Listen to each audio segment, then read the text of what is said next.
Hola, buen día. Mi nombre es Pachi Martirena, soy socorrista en la playa de Ribúnaga y nada, un gusto. Sí, la temporada de playas suele ser siempre de los primeros días de junio a los últimos de septiembre y la preparación es dura. Siempre, personalmente, a mí me gusta salir a nadar siempre y a correr que puedo. Y bueno, la preparación, digamos, del oficio siempre es el examen teórico y el examen físico, que te analizan cómo estás tú mentalmente y físicamente para el curro.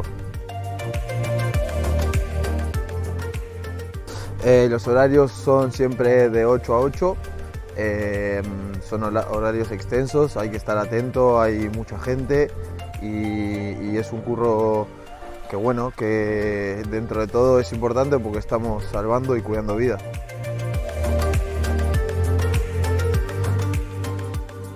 Pues estando yo de turno siempre los accidentes más frecuentes suelen ser o niños pequeños que se escapan o se pierden de los aitas y se van hacia las rocas o se van nadando y se meten al agua solos.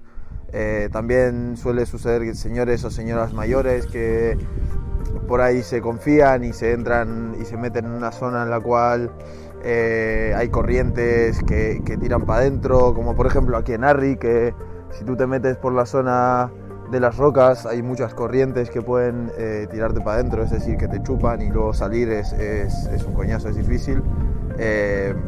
Y más que nada, que aquí no hay mucho surf, pero bueno, en las playas como Sopelana o La Salvaje o Mundaka es jodido el tema del surf, porque hay gente que termina la ola muy en la orilla y están los chavales o gente nadando, entonces es un poco peligroso y eso suele ser los accidentes más que nada, ¿no?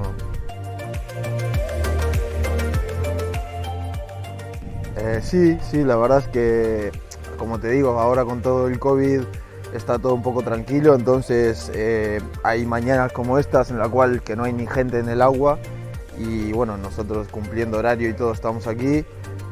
¿Cómo pasamos el rato? Pues de todo, tenemos algún compañero que toca la guitarra, tenemos música, de vez en cuando hacemos alguna comida entre todos, pero bien, la verdad que bien, leyendo, a mí me gusta leer bastante. Y si no, algún juego de mesa o simplemente tranquilo y descansar y mirar un poco el mar, que nunca viene mal.